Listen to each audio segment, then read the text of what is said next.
Здравейте, аз съм Ванина и това е първото ми видео, в което днес съм решила да направя плетки от гумени ластичета, но да ви предупредя, това беше първото, което ми хрумна, но пък иначе ви казвам още от сега, че няма да имам само една тема. Във всяко видео ще имам различна тема, да речем днеска ще са ластички, утре ще са прически. Нещо такова. Сега да започнем. Ще направим една обикновена гривничка от най-обикновените, ето тези, най-лесните.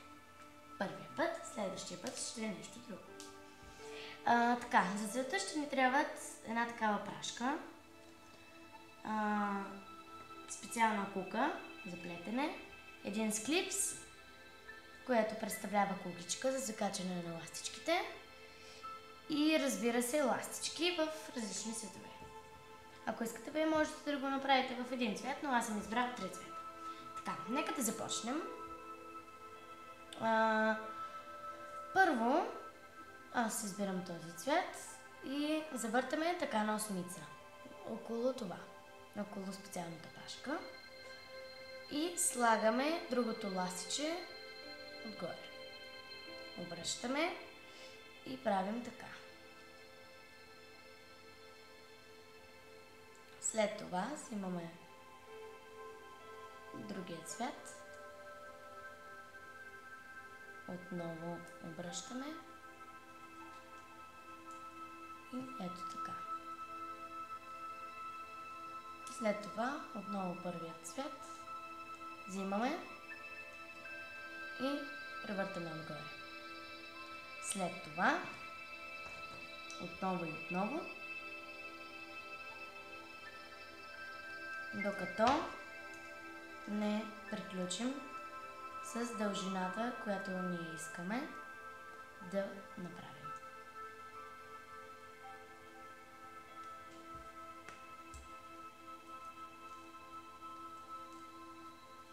Така. Сега сме стигнали до тук.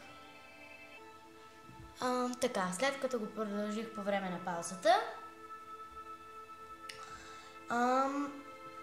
можем вече да пристъпим към слагането на склипса. Така, за начало, ето тук слагаме склипчето и промушваме през ластичката. Слагаме от тук на едната и слагаме съответно и другата ластичка. Сега това няма как да се откачи. Тук вече слагаме, дърпаме ето така.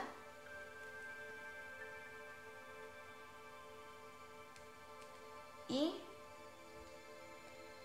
нашата гривничка вече е напълно готова. Това беше от мен в този клип. И до скоро!